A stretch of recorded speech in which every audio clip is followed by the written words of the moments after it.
Maharani. Di sini saya akan menjelaskan mengenai definisi lahan basah. Istilah lahan basah diterjemahkan dari wetland, baru dikenal di Indonesia sekitar tahun 1990. Dahulu orang Indonesia menyebut lahan basah sesuai bentuk atau nama fisik masing-masing jenis seperti rawa, danau, sawah, tambak, dan lain-lain. Konvensi Ramsar mendefinisikan lahan basah berdasarkan pasal 1 ayat 1. Lahan basah adalah daerah rawa, payau, lahan gambut, dan perairan alami atau buatan tetap atau sementara dengan air tergenang atau mengalir tawar, payau, atau asin, termasuk wilayah perairan laut yang kedalamannya tidak lebih dari 6 meter waktu surut. Pasal 2 ayat 1 juga menjelaskan bahwa lahan basah dapat meliputi tepi sungai dan wilayah pesisir yang berbatasan dengan lahan basah pulau atau bagian laut kedalamannya dari 6 meter dan ditutupi dengan lahan basah.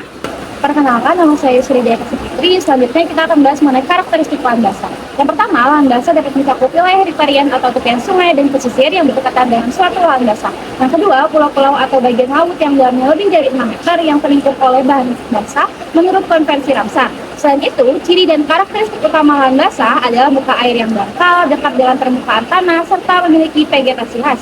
Selain itu, terdapat pula karakteristik lahan basah secara geofisik. Yang pertama, lama dan kedalaman genangan air banjir atau air pasang serta kualitasnya. Yang kedua, ketebalan dan kematangan gambut serta kandungan hara mineral. Yang ketiga, kedalaman lapisan pirit serta kemasan potensial dan aktual setiap lapisan tanahnya. Yang keempat, pengaruh luapan atau air laut. Yang kelima, tinggi muka air tanah. Yang keenam, keadaan substansial lahan. Dikutip dalam laporan penelitian penegakan hukum lingkungan lahan basah dalam tinjauan berdasarkan asas ultimum remedium menurut Undang-Undang Lingkungan Hidup, kategori lahan basah dapat disebut sebagai lahan basah ditentukan oleh bermacam-macam ciri. Yang pertama yaitu kawasan rawa. Rawa adalah daerah yang hampir selalu tergenang air sepanjang tahun. Ketinggian air di daerah ini dapat bervariasi mulai dari sangat dangkal hingga cukup dalam. Umumnya, rawa-rawa tergenang air sebagai dampak dari sistem drainase yang mengalami hambatan. Termasuk di dalamnya yaitu area rawa gambut yang banyak dijumpai sekitar Pulau Jawa, terutama di daerah sekitar pantai. Yang kedua, kawasan paya. Lahan paya merupakan lahan yang luas seperti lapangan yang tergenang air sepanjang waktu. Banyak orang yang menyebut area ini sebagai rawa dangkal karena genangan airnya tidak begitu dalam dan dapat dilalui. Yang ketiga, kawasan gambut. Lahan gambut adalah lahan tanah yang terbentuk dari akumulasi sisa tumbuhan dengan kondisi setengah membusuk. Dengan hadir sebagai lahan yang menaungi segala aspek dalam kehidupan kita. Lahan basah kini hadir tanpa perlindungan yang pasti atau lex specialis.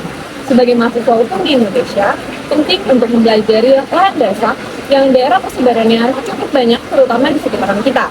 Hal ini untuk membantu kita untuk lebih memahami seluk-beluk dan juga keperluan hukum yang harus dihadirkan dalam menghadapi potensi-potensi konflik yang mungkin akan terjadi ataupun juga yang telah terjadi.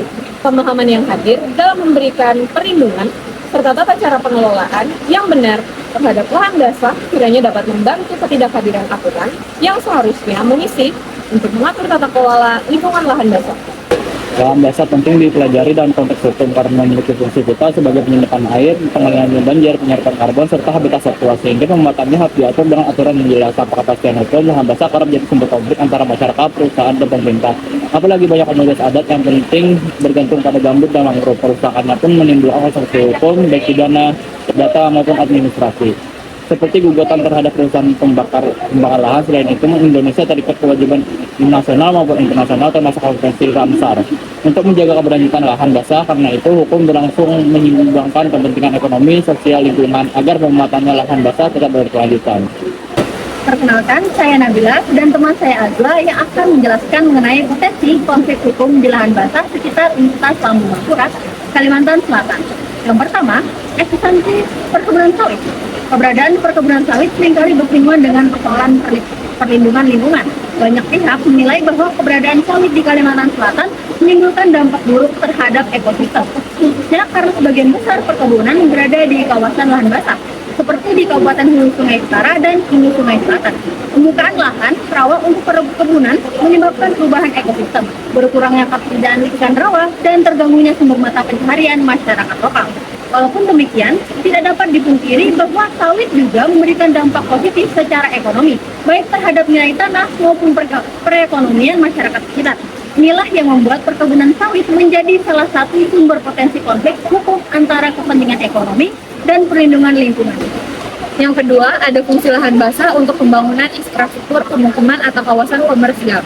Peningkatan kebutuhan lahan untuk pembangunan kampus dan pemukiman fasilitas umum di sekitar kampus mendorong terjadinya alih fungsi rawa dan sungai.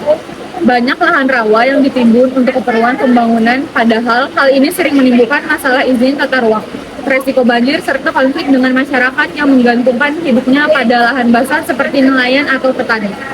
Persoalan semakin rumit karena lahan basah seperti rawa dan bantaran sungai sering kali tidak memiliki batas wilayah yang jelas. Kondisi ini berpotensi memicu sengketa hukum antara masyarakat yang mengklaim hak atas lahan tersebut dengan pemerintah, daerah, pengembangan, atau bahkan pihak kampus yang melakukan perluasan. Sekian dari kelompok kami. Wassalamualaikum warahmatullahi wabarakatuh.